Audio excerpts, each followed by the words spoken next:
já estamos de volta com o segundo bloco do programa Lições da Bíblia dessa semana. Obrigado pela sua audiência, obrigado porque você continua ligadinho com a gente nesse momento especial de estudo da Bíblia.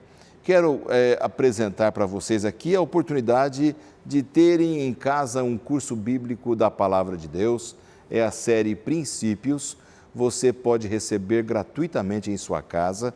Basta você ligar para o telefone 0 operadora 12 21 27 31 21 e fazer a sua solicitação do seu curso bíblico e nós vamos enviar gratuitamente para você, tá bom? Tem que ser em horário comercial, que daí facilita aí para você ser atendido. E a gente tem aqui temas maravilhosos, incríveis, inclusive o tema que fala sobre a queda do inimigo de Deus, a queda do homem, o plano de Deus, o plano da salvação. Você vai gostar muito dessa série.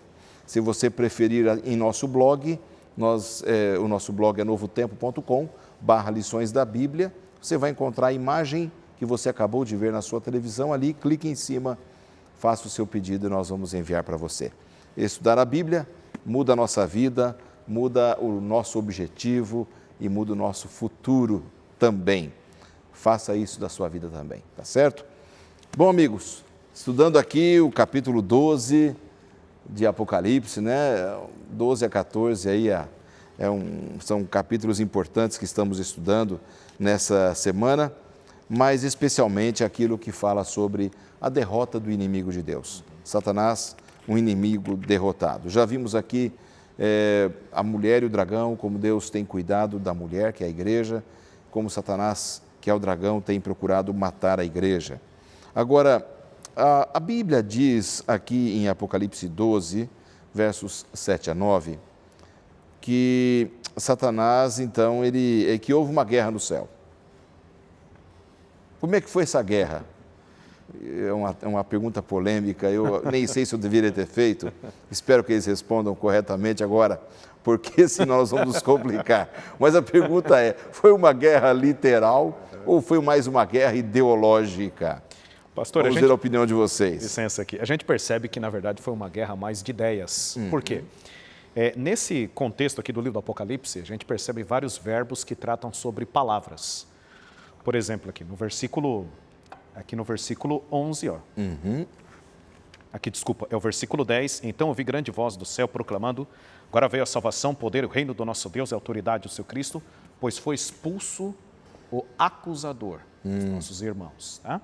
Se a gente perceber, a gente pode perceber que há muitos verbos que falam sobre palavras, ideias que foram soltas no início do grande conflito.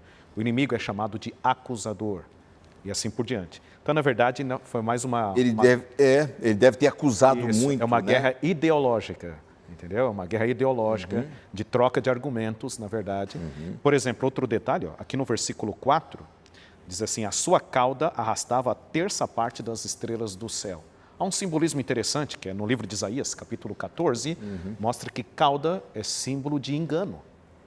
Entendeu? Cauda é símbolo de engano. Então, demonstrando que o inimigo, através do engano, ele conseguiu enganar a terça parte. Aqui, estrelas é uma referência aos seres celestiais. A gente percebe isso pelas Escrituras. Por exemplo, Isaías capítulo 14 fala assim que o inimigo era chamado estrela d'alva. Então, estrelas é uma referência a seres celestiais. Então, por exemplo, cauda se refere a engano. Aqui no versículo 10, ele é o acusador dos nossos irmãos. Então, os verbos que se repetem no capítulo são verbos mais relacionados a ideias, a palavras. Então, na verdade, foi mais uma guerra ideológica. A gente percebe aqui. Interessante. A sua opinião também, pastor Marcelo? Seguramente é isso, né? Porque da mesma forma como quando Cristo veio à Terra. Havia um embate ali, né? E sempre Satanás... Exatamente. Jesus não rolou no chão, na verdade, com aquele anjo que veio tentá-lo. Mas ele ficou: se tu és o Filho de Deus. Porque você sabe que no mundo das ideias é muito mais difícil você vencer uma pessoa do que no braço, não é verdade? O braço é a apelação. Exatamente, mas assim, naquela questão, né? Você coloca um argumento aqui, coloca um argumento ali, e lembrando que Jesus, sendo, né, o Criador dos céus e da terra, ele estava ali, ele estava sendo desafiado. E as pessoas estavam em volta, né, observando e pensando assim: bom, ele está certo ou ele está errado? Todo esse amor que ele diz, que nos ama, que ele tem apreço por nós, que as suas leis são justas, será que é verdade mesmo? houve essa questão da possibilidade. Mas será que ele realmente é tudo aquilo que ele diz ser? E o inimigo trabalhou nisso. E, infelizmente, ele levou um terço, né, que deve ser milhares e milhares e milhares da quantidade de seres que Deus criou. Milhares e milhares ou milhões e milhões. Isso. Na pior das hipóteses, né? Se não bater na casa dos bilhões de anjos. A gente tira como base a quantidade que ficou, né? Por exemplo, em Apocalipse capítulo 5, verso 11, fala assim que Deus tem milhões e milhões e miríades de miríades. A terça parte de milhões e milhões e miríades de miríades também é milhões e miríades de miríades. Então a gente tem como base a quantidade que ficou. Pastor Lanz, acho interessante uma parte, essa expulsão de Lúcifer do céu. A gente percebe no texto, aqui, Apocalipse capítulo 12, verso 7 em diante, que ocorreu, na verdade, 2 tipos de expulsões. A primeira expulsão, no versículo 6, todavia não prevaleceram, nem mais se achou no céu o lugar deles. A gente percebe que a primeira expulsão é uma expulsão de status. Lúcifer não seria mais agora o querubim da guarda ungido, conforme era demonstrado em Ezequiel capítulo 28. Só que quando ele desce à terra, ele toma o reino de Adão, devido ao engano, né? Levou os nossos primeiros pais ao pecado. Então ele toma o reino de Adão e agora ele se torna o príncipe deste mundo. E como príncipe desse mundo, ele ainda tem acesso aos concílios celestiais. A gente percebe isso em Jó capítulo 1. Então a gente percebe que essa primeira expulsão não é uma expulsão física ainda. Ele ainda tem acesso ao local como representante do planeta. Mas é interessante que na cruz do Calvário ocorre outra expulsão, que agora é uma expulsão mesmo, não mais como príncipe, ele não é mais o príncipe desse mundo. Cristo mesmo fala, né? Aí vem o príncipe desse mundo e ele será expulso, etc. Que é aqui no versículo 9. E foi expulso o grande dragão, antiga serpente. Você percebe que os verbos estão se referindo, assim, as palavras estão se referindo à identidade passada. A antiga serpente, que se chama Diabo e Satanás, o sedutor de todo mundo, sim, foi atirado para a terra e com ele seus anjos. O que a gente percebe no livro do Apocalipse? É uma expulsão em degraus do inimigo. Pouco a pouco ele vai sendo humilhado. Primeira expulsão, uma expulsão de status, não mais o querubim da guarda. A segunda expulsão, delimitando ele somente ao planeta Terra. E você percebe a terceira humilhação depois do milênio, quando ele ficará preso sem ninguém mais para tentar. Então, é uma humilhação após outra, grau após grau.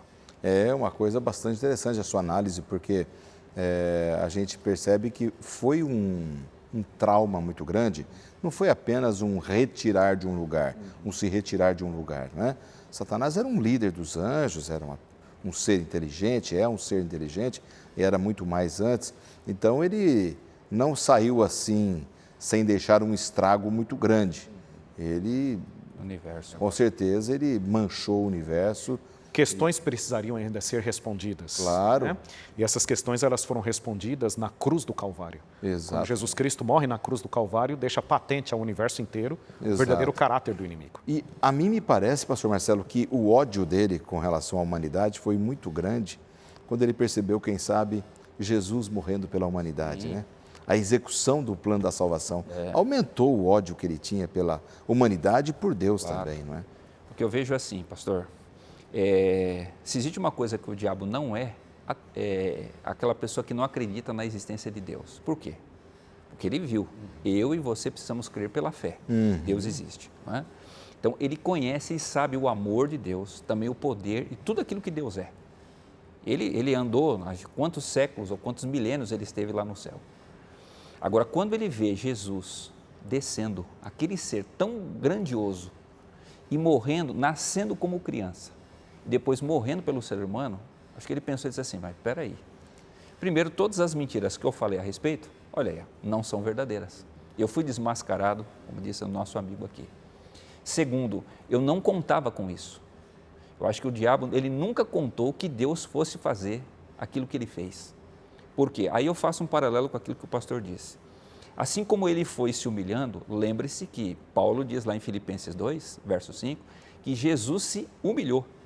Só que cada vez que Jesus se humilhou, até a morte de cruz, ele só foi sendo o quê? Exaltado, exaltado, exaltado. Então você vê a diferença do caráter. Então nós entendemos o seguinte, o evento do pecado, ele veio para mostrar quem eram os dois. Quem é quem? Isso. Mostrou quem o diabo era, mas também mostrou quem Jesus era. Jesus era. E como Jesus sempre esteve certo pelos séculos dos séculos, antes e depois daquele evento. Exatamente. Então, glorioso seja o nome do nosso Deus. Amém. Bom, a Bíblia diz que ele foi expulso, né? Ele foi expulso do céu e foi expulso para a terra. Como é que foi? Ele criou uma casa aqui, uma habitação? Existe alguma coisa revelada, né, para a gente? Ou ele ficou perambulando pelo mundo e está aí perambulando até hoje? A Bíblia não revela assim que o inimigo tem um quartel-general aqui nesse planeta, né? A única coisa que a Bíblia revela é que ele foi expulso para a terra. E aqui ele se tornou o príncipe deste mundo. É lógico que na cruz do Calvário, Jesus Cristo retoma o reino que Adão havia perdido. E agora Cristo é o nosso representante nas cortes celestiais, conforme Hebreus mesmo fala assim. Então, assim, a Bíblia não revela um quartel-general do inimigo, mas na verdade revela que ele foi expulso para esse planeta, para essa terra. O interessante, pastor, aqui no versículo 10 ainda, relendo o texto, quando Cristo morre na cruz do Calvário, então ouvi grande voz do céu proclamando, agora veio a salvação. Você percebe um elemento tempo, essa expressão agora. Né? Interessante, isso me faz lembrar o texto de Gálatas 4, se eu não me engano, né? Paulo fala a plenitude dos tempos, né? Agora veio a salvação e o poder, o reino. Interessante que há uma palavra que é usada aqui, que Cristo usa também no Evangelho, logo após a sua ressurreição. Aqui, e a autoridade do seu Cristo. Isso me faz lembrar Mateus capítulo 28. Lembra que Jesus falou assim, toda autoridade me foi dada no céu e na terra. Então, quer dizer, aquela autoridade que havia sido usurpada pelo inimigo no início do conflito, agora Jesus retoma essa autoridade. Interessante que no grego é a mesma palavra, é a palavra exousia, é a mesma palavra usada por Jesus em Mateus capítulo 28. Não? E o outro detalhe é no versículo 12. A palavra exousia? Exousia é a palavra autoridade. Autoridade. É a mesma usada no Mateus 28, quando Jesus ressuscita ali. Interessante é o versículo 12, ó, por isso festejai, ó céus, e vós os que neles habitais.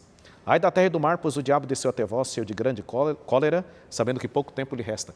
Veja só, como o conflito, como nós podemos saber que o conflito é de ordem cósmica? A gente percebe pela própria declaração. A declaração da vitória também é de ordem cósmica. Festejai, ó céus, e vós os que neles habitais. Então, todos os seres não caídos do universo, eles estavam em festa por ocasião da morte de Cristo na cruz do Calvário. Porque Cristo vence e retoma o reino que o inimigo havia tomado. A abrangência, né, desse ato de Cristo. Exato, né? Exatamente. Na verdade, o que a gente percebe que na cruz do Calvário, Cristo não salva somente os habitantes do planeta Terra, todos aqueles que creem nele, mas Cristo ele assegura a estabilidade do universo. Ele une todo o universo. Por isso que depois da ressurreição ele fala, meu Pai e vosso Pai. Portanto, há uma harmonia, uma união agora entre a família celestial e a família terrena. Exatamente. Bom, a gente percebe através da história, pastor Marcelo, Sim. da história bíblica, a história humana, como Satanás desejou acabar com o povo de Deus em todas as épocas, especialmente depois da morte de Jesus, como disse o pastor Isinaldo. Foi muito intensa e segurou estabilidade para o universo, mas a estratégia dele foi sempre matar e destruir o povo de Deus. Você acredita que em nossos dias ele usa as mesmas estratégias ou ele está mais mansinho, está mais maneirinho? Bom, o que a gente vê hoje, assim, ele é mais sedutor, ele é mais sorrateiro. Claro, nós sabemos que hoje existem muitas pessoas que morrem por causa do Evangelho, mas naquela época, nos séculos passados, isso era muito mais comum.